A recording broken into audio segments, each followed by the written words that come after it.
Hello folks. So in the last video we talked about musica, the philosophical approach to music.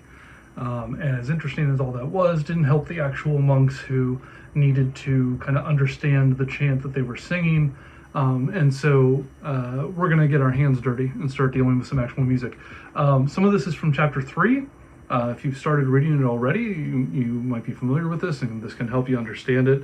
But I'm also using the material that I'm using because it's exactly the kind of problem that medieval musicians were trying to solve with practical theory.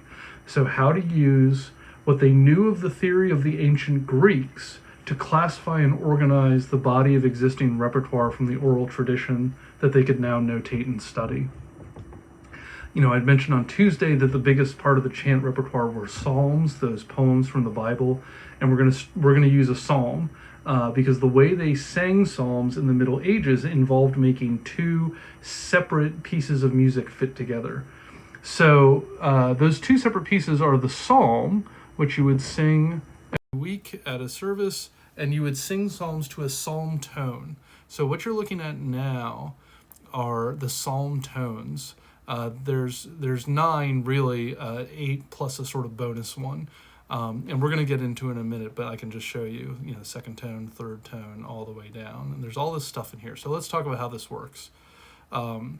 If you look at the left of the page, the beginning of the music where it says INT, that stands for intonation, and it's a little rising bit that starts every psalm tone. Using the clef, we can see we start on F and we just step our way up to A. Whatever pitches, those are the intervals. I don't know if I'm singing an A or not. And then you can see that they spend most of their time on that in the first tone. We spend most of our time on A. That's where most of the chanting is going to happen. And then you can see the bit that says mediant in the middle. Psalm verses are kind of in 2 halves. And so you would sing the median at the end of the first half of the verse. And then you can see it goes back to tenor again, meaning to hold. So we sing more on that. And then when we get to the end of the verse, we use one of the endings. And you can see the first tone has a bajillion endings. Is the first ending. Is the second ending. So, there's all these possible different endings. Now, before and after the psalm, you would sing what's called an antiphon. Antiphon. An antiphon is a little, verse from the Bible. Maybe it's from a psalm, maybe it's from the same psalm you're singing it with, or maybe it's from somewhere totally else, but it's set to music. Antiphons are more musically elaborate, and they have sort of satisfying endings, as opposed to the psalms, which don't really feel complete by the end. Okay, all the psalms were sung over the course of the week in the office, every week. But the antiphons changed from week to week to be appropriate to that day's celebration. So, an ancient monk would say, okay, well, this week we're going to use antiphon number 12 with Psalm 44. But next week for Psalm 44, when we sing it again, we're going to use antiphon 26, because the two different texts sort of fit things, celebrate the day more appropriately. Now, these two pieces of music, the antiphon and the psalm, they are joined together practically. Like I said, you can see these endings to the first tone, and the other ones, if you jump forward, some of them just have one ending, some of them have multiple endings, but we'll stick with the first one for now. The reason there are multiple endings to the psalm tones is because some of them would fit in better with some antiphons better. The monks wanted to choose the ending to the psalm tone that would most musically lead into the antiphon, which, remember, you sing before and after. After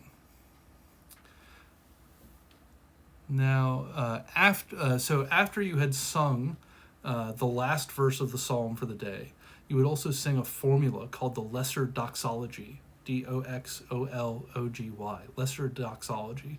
And if I flip over to this, I can show you.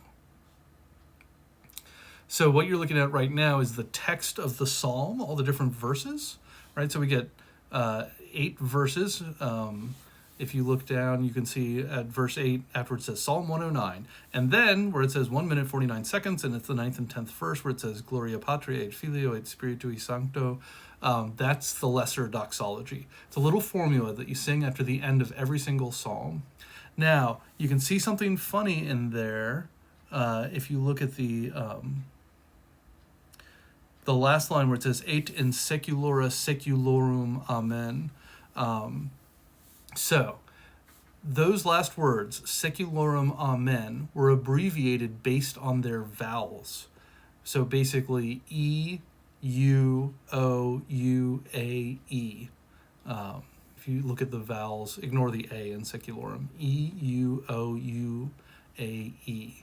And remember, medieval U's were written like V's, so we can call this Evove. E-V-O-V-A-E or V-A-Y, Evove. Okay? Now, let's skip back up to the text of the anthology and see what we're seeing. At the bottom, you can see the psalm tone, the little intonation at the beginning where it says Dixit, and then holding on Dominus, and then the mediant on Domino meo, and then that little bar line. And now we're in the second half of the verse where we recite to Sedea, and then we have the termination, Dextrus meis. Okay, that's the psalm. Now, skip up, and we're... the first bit of music that you see is new. That's the antiphon. We'll talk about that in a second. But if you look at the end, you see those letters that I just talked about, E, U, O, U, A, E. And that's the Evove. And that tells us which ending of the psalm tone we're going to use. So if we go back to the psalm tone and compare it to, if you have your anthology, you can leave the anthology open and compare the two.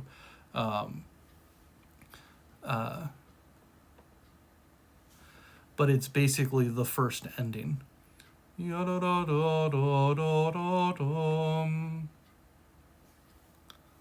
let's go back.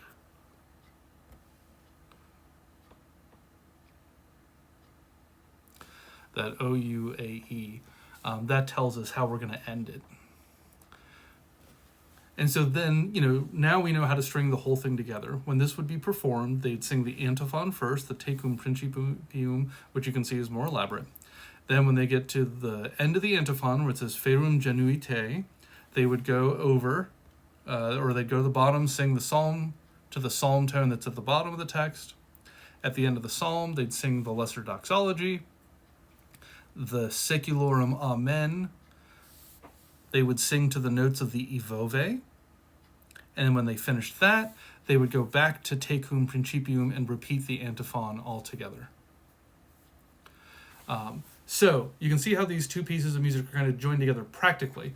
The monks back then wanted to join them together theoretically as well. And there's two important things to notice. First, that in the psalm we spend most of our time on a single note. We're going to call that the reciting tone. And in the antiphon, we come down to an ending, a satisfying ending on Genuite, that is pretty satisfying. We're going to call the note that it ends on, in this case a D, the final.